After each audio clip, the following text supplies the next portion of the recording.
Olá, pessoal. Hoje eu estou aqui no Dunk Entrevista com o Fabiano Guasti Lima. Fabiano, que é professor da FEA Ribeirão e atua no dia a dia junto às empresas na região de Ribeirão e sente na prática os desafios da gestão do risco financeiro nas empresas de agronegócio, né, que é um segmento em que ele atua bastante. Fabiano também é autor de um livro de gestão de riscos, que, aliás, eu uso como livro-texto nos cursos que eu ministro no INSPER, e me deu a alegria de vir aqui hoje comentar conosco um artigo recente que ele publicou em um congresso, já vamos dar mais detalhes, e nesse artigo ele mostra como há uma relação importante e direta entre a boa gestão de risco, o uso de derivativos para fins de gestão de risco e a geração de valor nas empresas. Então, Fabiano, muito obrigada pela tua presença, bem-vindo ao Dunk Entrevista. E, em primeiro lugar, vou deixar você se apresentar um pouquinho melhor, por favor. Muito obrigado, Berenice. É um prazer enorme estar aqui falando com você. Muito honrado com o convite. Sim, eu sou professor da área de gestão de riscos, da área de finanças de valuation. E essa é uma das grandes paixões que eu tenho de estudar a questão do risco propriamente dito, né? Desde que nós aprendemos com as crises, a grande lição que isso nos traz é que o risco existe e ele tem que ser administrado, né? Risco antes era uma parte de finanças que era estudado como um capítulo. Hoje virou uma área de estudo ampla, com condições de estudos e de trabalhos muito rica, né? E com isso eu dou aula aqui em Ribeirão Preto, no departamento de contabilidade, trabalho com gestão de risco, com essas medidas, com essas informações, e sempre nós usamos essa métrica para correlacionar com outras informações, como no caso desse artigo de tentar relacionar risco com avaliação, com valor, com medida, né? E vou foi muito dividir aqui com gratificante. quem está nos assistindo o seu artigo, a chamada dele, e vou pedir, por favor, para depois você, então, agora contar para a gente com mais detalhes sobre as variáveis que vocês usaram e as conclusões a que vocês chegaram, Fabiano, por favor. Maravilha, muito obrigado. Sim, então, esse trabalho é um desafio muito grande e pretendo com ele também avançar nesse estudo, porque ele trouxe uma grande contribuição que foi tentar relacionar uma métrica para gestão de riscos, que nós usamos o Q de Tobin, que é uma proxy comum no estudo de finanças, que é pegar o valor de mercado, relacionar com a reposição dos ativos, né? Pegamos variáveis como tamanho, como alavancagem, como lucratividade, oportunidade de investimentos, liquidez, e esses dados nós extraímos das empresas, e o grande desafio foi relacionar todas essas variáveis econômico-financeiras, né, com a variável, com a métrica de risco, que é o grande desafio hoje que as empresas têm de usar os derivativos, que são instrumentos poderosíssimos, de grande importância para construir, para gerir uma boa carteira de investimentos com risco, e nós buscamos justamente buscar essas informações nos demonstrativos. E o grande desafio que deu mais trabalho foi levantar essas informações, porque elas estão em notas explicativas, né? Precisamos buscar essas informações na fonte, olhar nota por nota explicativa para buscar se a empresa usava ou não derivativos, a forma como ele estava registrado, e nós encontramos resultados interessantes. Por exemplo, o swap é uma das grandes ferramentas que as empresas usam, né? Seguido aí das operações em mercado futuro, mercado a termo, e nós usamos essas métricas, e depois de construída a base de dados, nós usamos alguns modelos, né? E essa modelagem econométrica, ela colaborou conosco, né, para a obtenção para poder realizar todos os testes que são necessários para você ter uma boa modelagem. Então, nós fizemos testes desde diferença de médias, usamos a modelagem com dados em painel, e nós tivemos algumas restrições, tivemos problemas de endogenia, e aí nós usamos as variáveis defasadas, que aí precisamos de usar um modelo mais robusto, como o modelo do GMM. Então, nós fizemos uma modelagem, num dos modelos colocamos uma variável dummy para a presença ou não da utilização de derivativos, depois nós usamos uma variável para hedge, uma variável por tipo de derivativos, né, e outra com a proporção de derivativos. Então, essa modelagem foi muito rica e muito gratificante para poder extrair os resultados que a gente queria, né? E o que nós encontramos foi que, no caso do contexto brasileiro, essa relação não foi fortemente encontrada entre utilizar derivativos e aumentar o valor da empresa. O que nós encontramos foi que a explicação que a gente pode dar é que a utilização de derivativos por parte das empresas é uma estratégia muito mais voltada para a questão de gerir o caixa da empresa, para controlar o fluxo de caixa, né? E esse foi aí um principal achado desse trabalho, né? E a ideia é continuarmos avançando, fazermos essa análise, por exemplo, uma possibilidade que tem é fazer isso por segmento, por setor, né?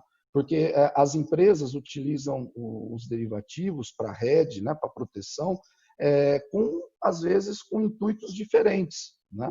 Ora, os setores podem ter utilidades diferentes, embora a ideia central é sempre buscar a proteção. Mas foi um trabalho que teve resultado muito interessante dessas variáveis que nós utilizamos, e essas foram aí as principais conclusões que nós encontramos desse trabalho. É interessante, Fabiana, porque esses achados de vocês são muito alinhados ao que a gente percebe na prática, né? Trabalhando junto às empresas e conversando com os financeiros. E me chamou a atenção o quanto vocês acharam de uso de swaps, que é um instrumento que normalmente a gente vê as empresas usando para hedge de dívida, principalmente de longo prazo. Até porque o swap ele tem uma ineficiência fiscal, né? Porque do ponto de vista dos ajustes, a gente sabe que isso é uma receita financeira e essa receita é entendida como renda fixa, ou seja, ela está sujeita àquela tabela regressiva de R, né? Que começa em 22,5 e aí chega em 15 para prazos acima de 2 anos. E quando nós usamos NDF, termos ou futuros, aí o IR é sempre 15% independente do prazo. Então, isso é mais um fator que tende a fazer as empresas preferirem outros instrumentos que não o swap. Mas dívidas normalmente também têm volumes maiores, têm prazos longos, e aí provavelmente nesse estudo você deve ter usado o volume como uma referência, né, para quantificar isso. Foi provavelmente, né, o volume. Foi exatamente isso, porque e também pode ter sido uma característica do período que nós adotamos, né, em relação às taxas de juros como estavam elevadas no Brasil, agora que recentemente que elas estão aí em patamares mais estáveis, né? E foi exatamente isso mesmo, professora. Muito bem, a senhora explicou corretamente todas essas variáveis que nós utilizamos aqui. E esse ponto que você comentou agora das taxas de juros é interessante também, porque isso, na minha visão, vai começar a mudar talvez o jeito de olhar o hedge, né? A gente tinha aqui no Brasil aquele conceito de que hedge é caro, né? E algumas empresas, principalmente as importadoras, justificando o não uso do hedge pelo custo de fazer esse hedge. Aquela história, né? Esse seguro é caro demais para mim.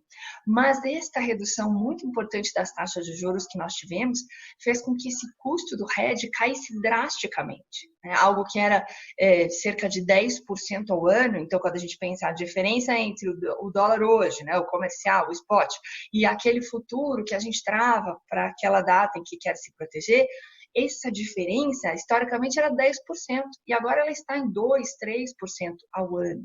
Então, hoje, sim, é muito mais barato comprar esse hedge, né? Se proteger do movimento de alta do câmbio do que já foi no passado.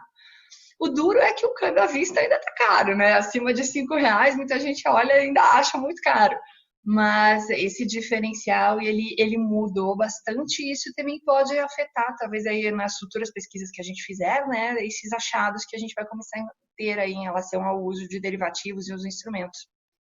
Com certeza, né? Exatamente. E se a gente olhar do ponto de vista dos investidores, né, com essa mudança no comportamento, porque o Brasil foi um paraíso de juros altos, né? E agora com essa mudança, os investidores vão ter tanto pessoas físicas quanto pessoas jurídicas para investir nessas condições de juros que nós temos, nessa situação de dólar, nesse momento que nós temos, e isso deve se prolongar por um período, dólar alto, né? Os juros teoricamente estáveis, né? E as empresas e os investidores vão ter que botar um pezinho no risco, né? E ao buscar investimentos de risco, vão ter que buscar os mecanismos de proteção para poder conseguirem aí obter resultados satisfatórios com todos os produtos que têm à disposição hoje no mercado. Ainda falando sobre o teu artigo, outro ponto também que me chama a atenção é a tua conclusão, de que muito provavelmente o uso de derivativos tem a ver com a proteção do caixa e não necessariamente do resultado contábil. E esse é um tópico, aliás, que veio muito à tona agora na divulgação dos resultados do primeiro trimestre das empresas, né, que acabou saindo quase na metade do ano, e muitas empresas, então, mostrando uso de swaps, atrelados a MTMs, a marcação a mercado também elevadas, né, porque a empresa tinha lá uma dívida dolarizada e o câmbio subiu, então essa dívida custa mais reais, e aí aquela velha discussão, mas isso é marcação a mercado, ou seja, isso está impactando o resultado contábil, mas não está impactando o caixa.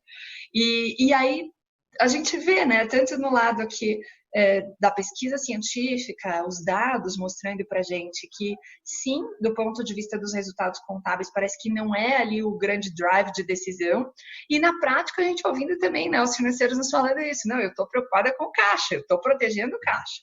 E do ponto de vista de caixa, eu fiz uma lógica de hedge natural, porque o meu caixa é proveniente de exportações, então eu tomo dívidas em dólar, né, que é a dobradinha que a gente mais vê no dia a dia. Exatamente. E se ele tem, e como agora com essa questão dos juros baixando, ele teve que fazer esse acerto financeiro dele no caixa, né? E por isso que os derivativos eles acabam sendo hoje voltados muito mais para ter essa segurança, manter a folga de caixa dele para poder conduzir o negócio, para poder, principalmente nesse período que nós estamos passando agora. Muito bem. Eu encontrei no dia a dia algumas situações específicas em que as empresas protegiam o resultado contábil, como, por exemplo, situações em que elas tinham estoques dolarizados, ou às vezes empresas que, por decisão do conselho ou da matriz, precisavam sempre proteger o resultado em dólares, então aí sim o foco era mais contábil. Mas na prática, encontramos muito mais casos em que a grande preocupação é a gestão do caixa, né?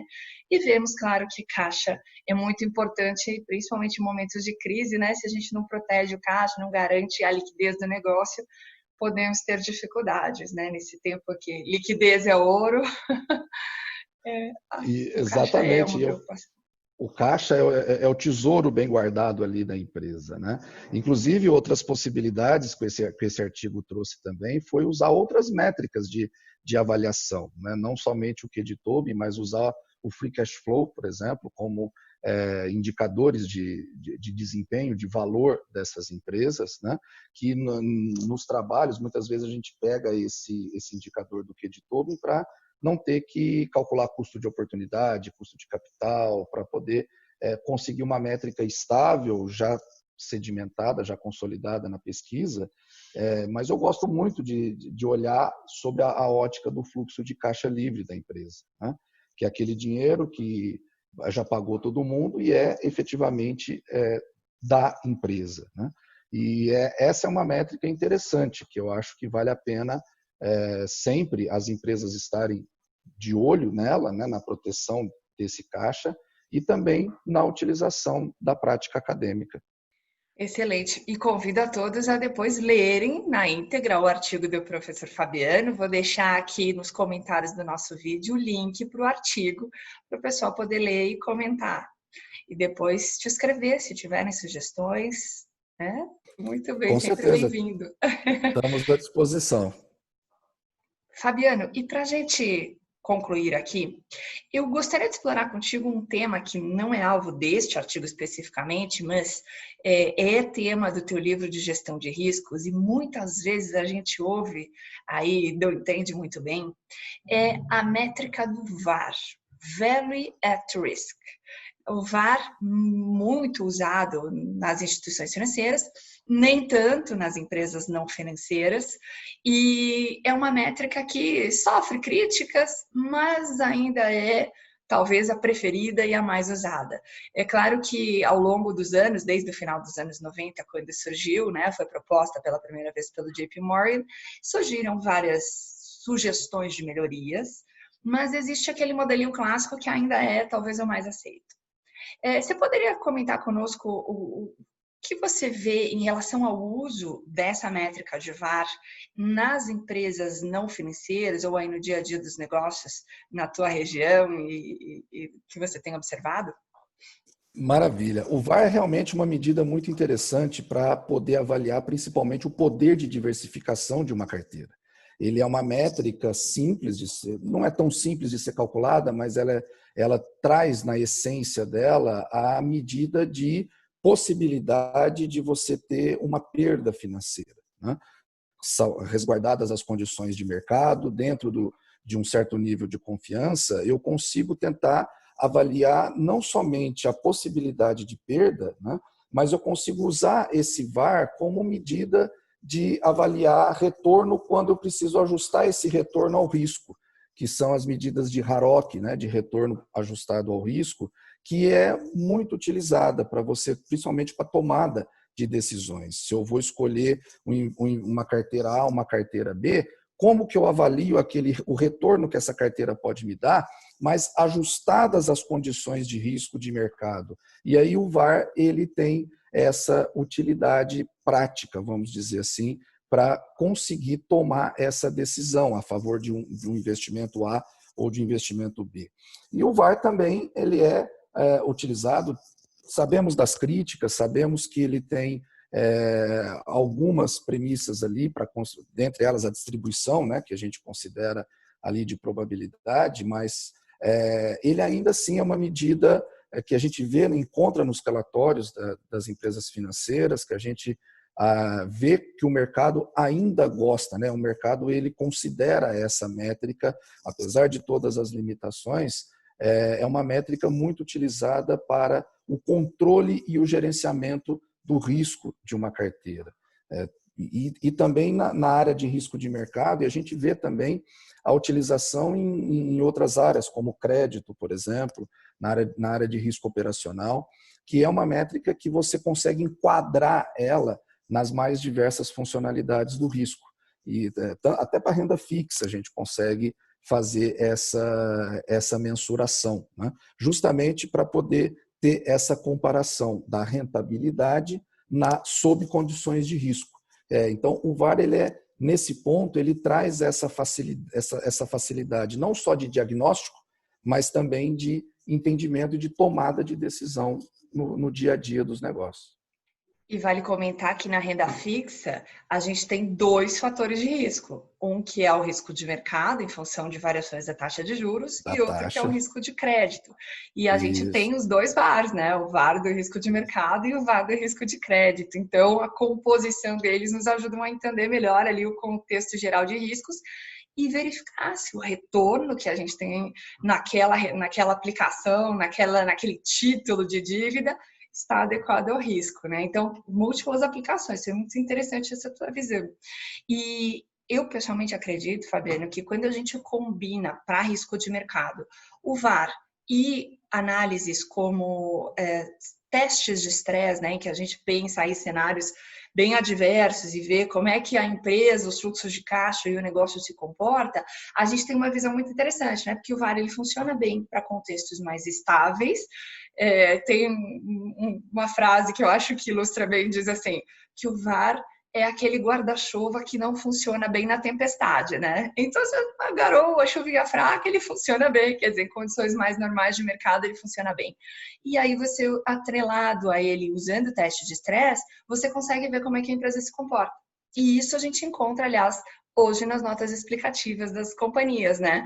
Temos lá aquela nota de fatores de risco que faz esse tipo de análise de estresse e nos ajuda a entender como é que vai ser o resultado, daí sim, não é o caixa, né? O resultado da empresa nessas condições mais adversas. Então, quer dizer, juntando essas pecinhas aqui, olhando em demonstrações financeiras, notas explicativas e conhecendo desses instrumentos de gestão de risco, dá para pilotar bem o negócio, né? Isso, muito bem. E aí o que a gente consegue entender também do VAR, né, é que que em momentos de crise, as variáveis elas ficam completamente distorcidas, a correlação fica distorcida, que é um elemento da diversificação, desde a época do trabalho do Markowitz, né?